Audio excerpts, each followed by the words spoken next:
اگر آپ شہوت میں مبتلا ہیں تو اپنی نماز میں تجدید نظر کریں، ضرور نماز میں سستی کرتے ہوں گے۔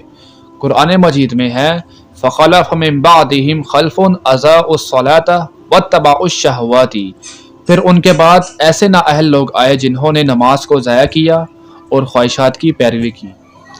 اگر آپ عدم توفیق اور بدبختی کا شکار ہیں تو اپنی والدہ محترمہ کے ساتھ آپ کا سلوک درست نہیں ہے، لہٰذا اپنی والدہ کے ساتھ اپنا سلوک درست کریں۔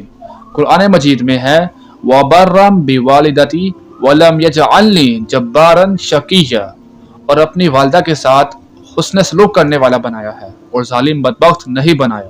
اگر آپ روزی کی تنگی اور زندگی کی مشکلات میں مبتلا ہیں تو قرآن مجید کے ساتھ اپنا تعلق اور رابطہ درست کریں۔ قرآن مجید میں ہے وَمَنْ أَعْرَضَ عَنْ ذِكْرِي فَإِنَّ لَهُ مَعِيشَةً ضَنْكًا، اور جو میرے ذکر یعنی قرآن سے اعراض کرے گا اس کے لیے اس کی زندگی تنگ ہو جائے گی۔